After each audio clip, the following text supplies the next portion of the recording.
Welcome back to the 8-Man Breakdowns podcast. This is where we discuss all phases of the game of football, including philosophy, play concepts, questions, and more. Joining the show today is Coach Mike Kilgore. Coach Kilgore was the head coach at Solomon High School in Solomon, Kansas for the last 4 years, and he's currently the head track coach at Salina Central High School. Well, Coach, thanks for joining me today. Absolutely. Thanks for having me on.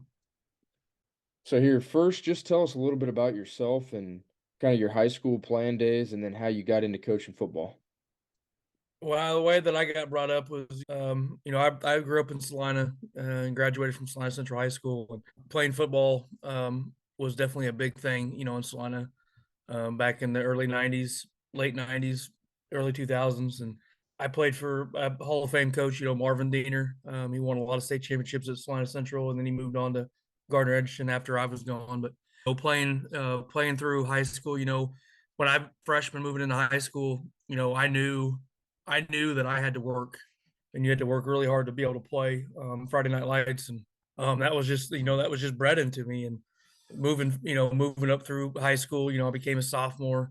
All these kids are winning state championships, and I had the privilege of being a part of two state championships in high school, and working hard, and I actually didn't see field until I was a junior on Friday nights. I played Mondays and for JV, and junior year, midway through the season, I finally got my first opportunity to play on Friday nights, and it was a one of those situations where varsity guys were blowing them out, and we got an opportunity. And when you got those opportunities, you wanted to do everything you could to make sure you showed those coaches that you could play.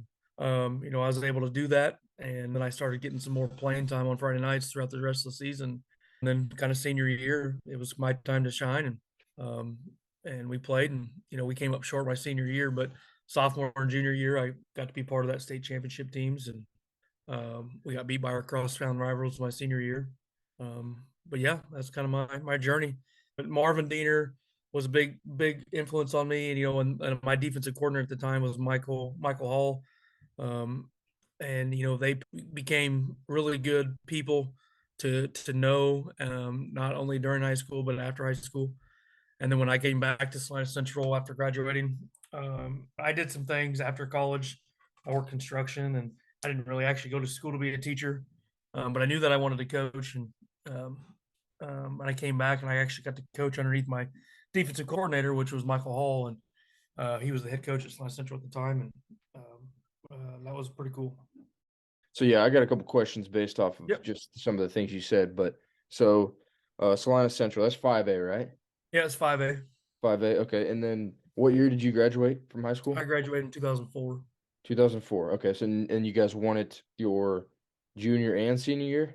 No, it would be my sophomore and junior year. So in Sophomore and junior year. 02, Okay, so oh back to 03. back.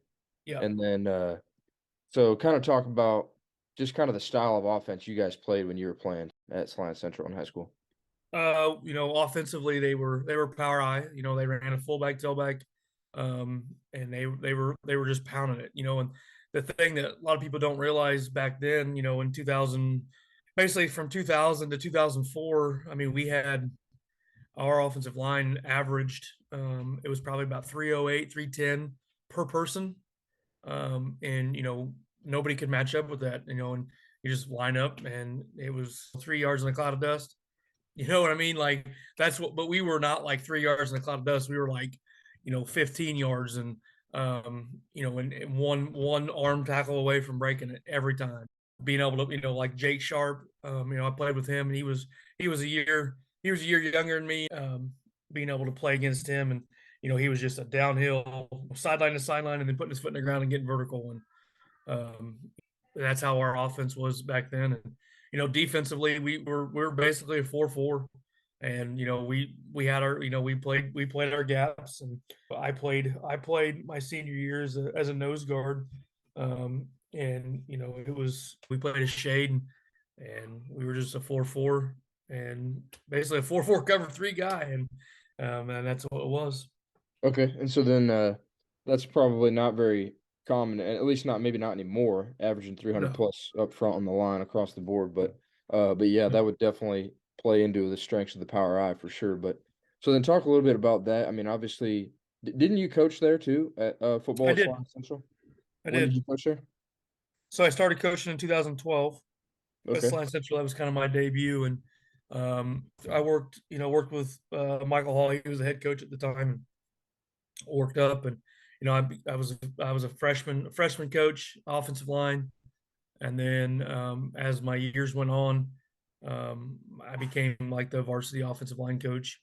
Um, in my tenure there, and just coaching offense. I liked I didn't really want to when I first got on and he told me I was going to coach offense. I was like, man, I've never played offense. I didn't really like it. But then I started understanding the schemes and things, and I fell in with the offensive side, and it all starts with your offensive line and how you can move and what you can get. Because I've always thought that if you don't want to be good and you want a championship, you got to be able to run the ball, and that you have to run it behind your offensive line. And I took a lot of pride in that, and I did that. I worked and worked and worked really hard, and and I worked my way up, and then I ended up being his head assistant. It's a little bit different, at 5A. They got a lot of different coaching titles, if you will. Obviously, I was like the next guy in line if when things went south or whatever. But I became the head assistant, and and then he wanted to part ways, and then he's actually coaching at K Dub right now currently. But and then I coached underneath Mark Sambo. He came from Dodge City 6A school. He's down at Salina Central now, and I coached underneath him for a year, and I was still coaching offensive line.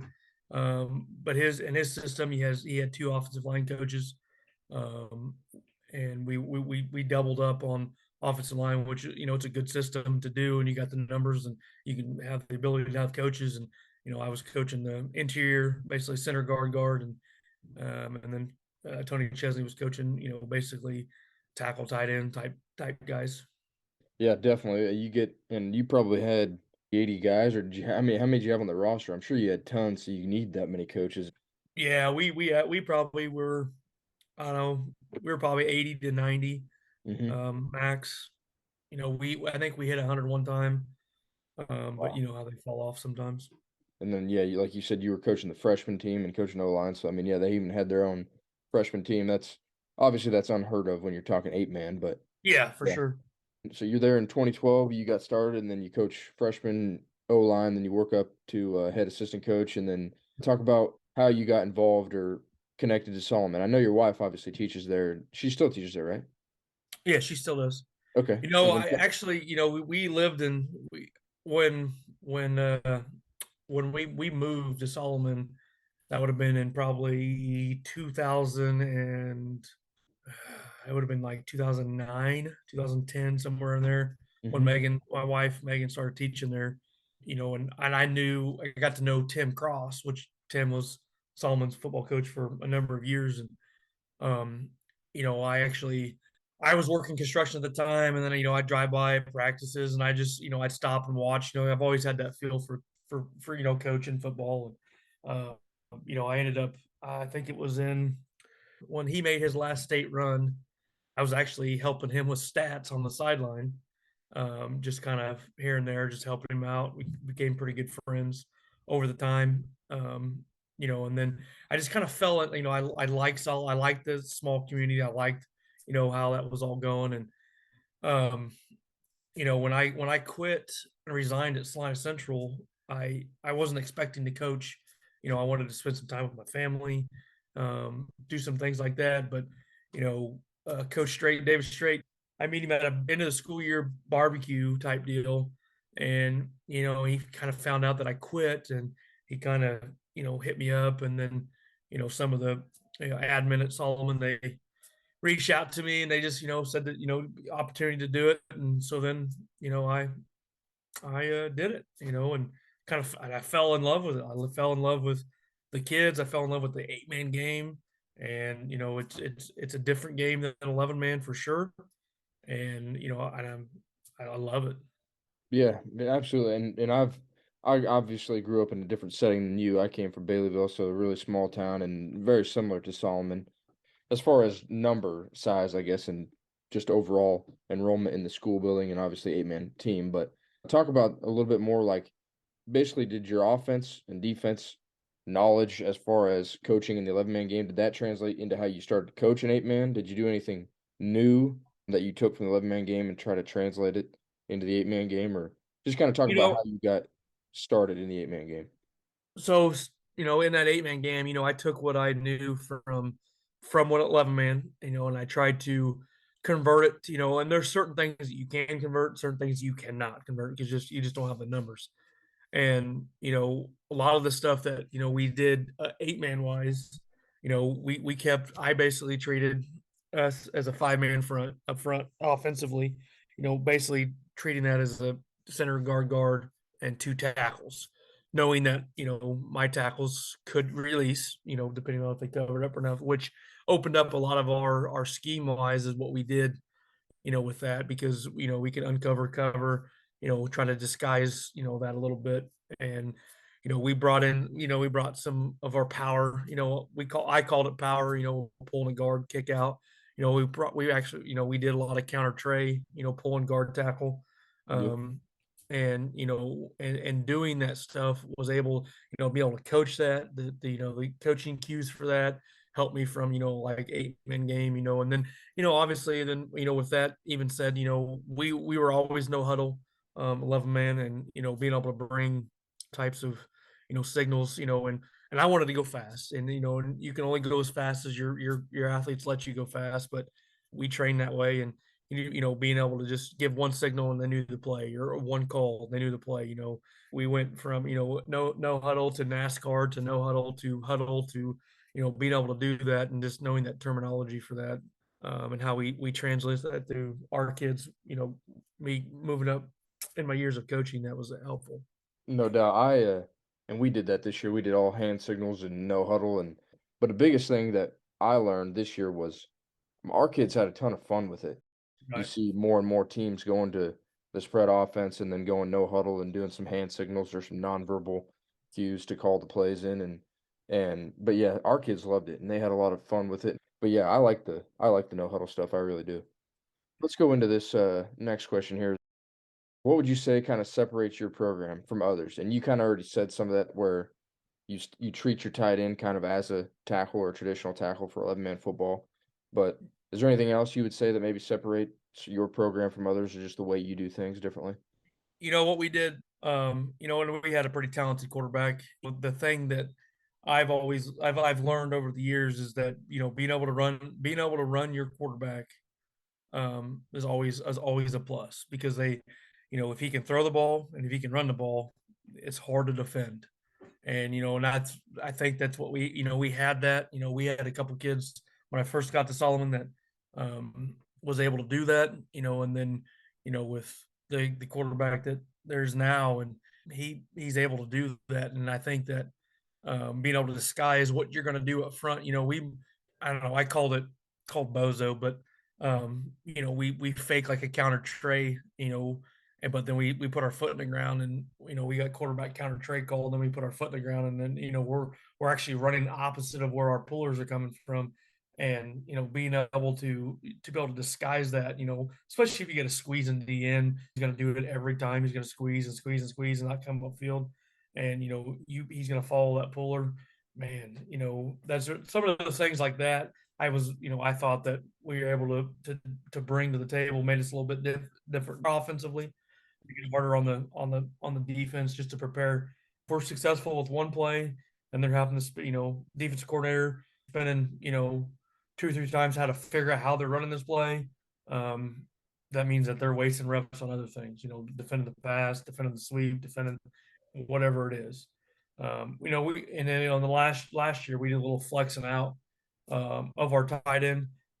We'd make him, either attached or not attached. But when I'm saying not attached, he was like a 3 or 4 yard split from his guard, and making that DN make a decision on, well, do I cover him up or do I not cover him up? And and if we didn't cover him up, then we had a pocket pass to him, and it worked out. So there's just tweaks and things that you can do, which we all have, um, that we bring to the Yeah. table.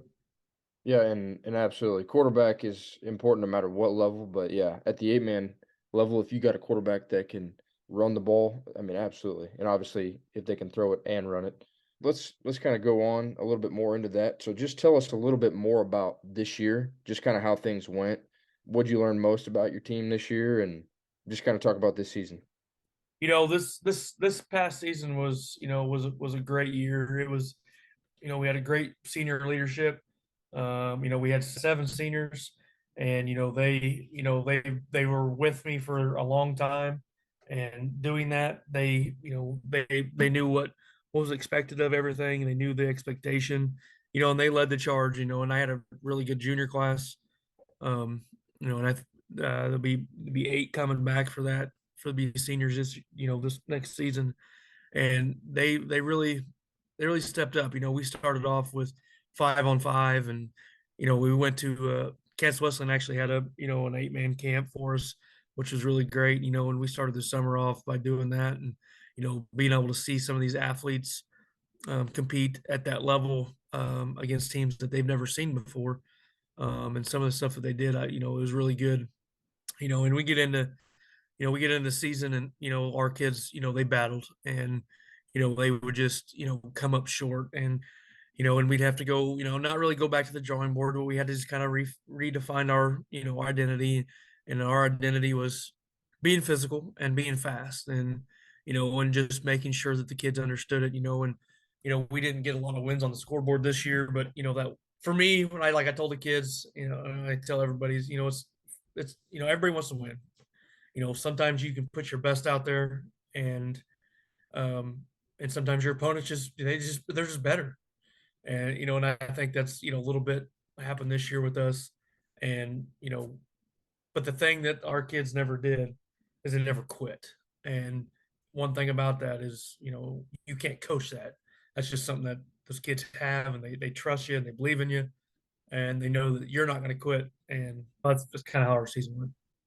Going back to how you're working at Salina Central every day, not seeing the kids. You don't see that your kids you're coaching every day because you work in a different building. Just kind of talk about what that's like and how you handled that. Like that's just being able to put yourself in a position to be able to be in both places at the same time. And with my kids going to Solomon, I've been around. So I thought, having a good foundation is good. But like the thing that a lot of people don't know is that Solomon, they didn't get out till like 3:40. At Salina Central, I'm done at 2:40. So I have an hour Oh to wow, yeah. um, basically, even if I had to finish some things up at work, I'd get out of there by 3:10, and we never started practice till 4 anyways. Okay. Hmm. Just to that fact, but we get over there, handle, any things that I need to handle, and then having that expectation for these kids at the very beginning of summer, this is how things are going to go. This is, and then, not deviating from that plan, but, sometimes you can, but, our kids, they knew that, I would be there by 3:30, 3:30, and then it's time to, we're taping at we're taping at 3:40. We're getting water. Kids all had their own assignments. Didn't matter what grade they were. They had an assignment that week. They were getting balls out. They were getting dummies out. They were ready to go, and they knew that the whistle was blown at 4. And the whistle blew at 4, and we started our warm up. And then during practice, during our warm ups and stuff, I made sure that I was going around asking kids, how their day was, what was a challenge, what was you learned today, just making sure that I kept that relationship open, and they always knew that my door was always open, regardless, and after practice, I'd stick around. We'd have actually watch film every day after practice, but they just knew that I was there for them.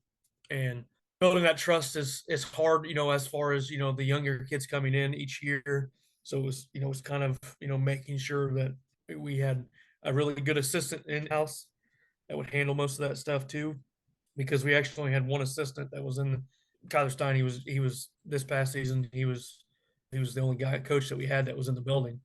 My other assistant, my defensive coordinator, he was a Rule 10 guy. He's actually an HR guy, and then me, and I came from a different district. So having that camaraderie with all of our coaches, or all of us hung out. We all did everything together. We tried to get the team together as much as we can, just building that relationship. So we knew that during the season, and off season, that they could always pick up the phone, text, call, email, whatever.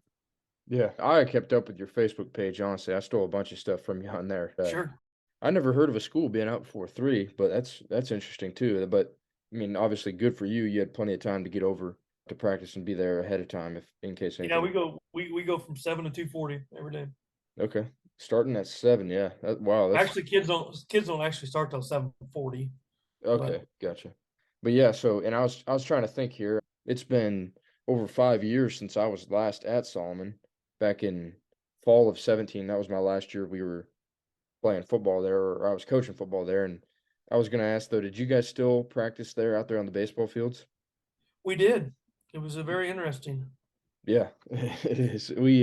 I'm trying to think. We went all the way to the far east one. That first year we were practicing in the back or on the no, I take that back. The last year we were practicing on the north side basically of the main baseball field there. But Yep. before that we were clear on the east side or the south side of the southeast corner of the small baseball field. But yeah, I Yep. was wondering if you guys still did that. But yeah. It's crazy because you can actually put in we so 3 years ago I was out there and I was like, man, I gotta have some more room. I gotta have some number. I want numbers because we didn't ever go to the game field till Thursdays during the season, but Mhm. summertime, like these kids don't know their spacing, and so me having that construction background, I went out there and you can actually in that baseball field, you can get two 40-yard fields in there. Oh wow. That's Yep, and they awesome. can, yeah. So like in the left field, you can get a 40-yarder in there, and then the Mhm. right field, you can get a 40-yarder. And Or so right was on it the dirt, you can be right on the dirt, but yeah. you're getting them in there. So it's kind of crazy what you can come up with as far as in those smaller schools and stuff like that that you have to come up and create ideas for those. Yep, exactly. Find room. And here at Stafford, we have a practice field, but it's actually like a block and a half away from the school, which kind of stinks. And we're kind of the in the same boat as you guys. We actually get out at 3:15, but we have an after school program that goes from 3:20 to 3:50. And so Mm. all the football players got to check into that and they keep their grades up and checking on all the stuff they're doing in the classroom and make sure they're caught up. And then we started at 4 o'clock also. Okay. But it wasn't, I mean, it wasn't a big deal. I think that's a great thing, doing a little after school thing and making sure the kids are, keeping their grades up and staying on task and all No, that stuff. But absolutely. so here, let me go on into this next one. So, you were talking about this year, and you had I can't remember if you said 8 seniors and you had 8 juniors. We had 7 seniors, and then we Seven had seniors. Okay, yeah, then we have eight juniors. 8 juniors. Okay, that's what I thought. I remember you had a bunch Yep. of juniors. Talk about this then. Were you guys able to stay fairly healthy this year then? Yeah, we were pretty healthy. Not, I mean, it was actually pretty good. We had one of our seniors get dinged up late in the season, but he bounced back and was able to play in our last game. But outside of that, we were pretty healthy. We had a D lineman, senior D lineman, twist his knee and stuff. But yeah, we were. I'm pretty thankful that we were pretty healthy. Yeah, I always ask that just because, with numbers at the 8-man level and just with injuries the way they occur in football at times, I mean, you never know what's going to happen in an 8-man. When you do get somebody hurt, obviously it's usually a pretty impactful injury just because you got to move guys around and, well, depending on your Yep. numbers, obviously. But so here, then we'll just wrap it up here. Last question. Biggest piece of advice to upcoming or current football coaches? You know, my biggest thing is just the things that I've learned is that be open minded. Don't be just but don't be closed minded. Be open minded. Try to learn as much as you possibly can. Whether it's 8-man stuff, whether it's strength and conditioning stuff, whether it's drill stuff, whether it's you got a older guy, older coach talking to you. You might not agree with him, but just take it in. Be a sponge. Take everything you possibly in, and then try to adapt it to your stuff. If you can't adapt it, then just put it in your back pocket. And I'm sure along the way, during your time, you're going to have a group of kids that man, I might need that in my back pocket. And there you go. Instead of just blowing them off or, being upset that maybe they're talking to you a different way than you're used to being talked to, and just be open minded. Yep, absolutely, and I agree. Being a sponge and learning from others. I definitely, when I first started coaching, I thought, I know it all, and I was dead wrong, obviously. So I started learning and reading books and reaching out to other coaches and trying to build connections and yeah, no doubt. You're never too smart, you never know it all, so always continue to learn. I agree. Yep. Coach, thanks for taking the time to come on and I really appreciate you joining me tonight. So thanks, coach. Absolutely. Anytime. Appreciate you.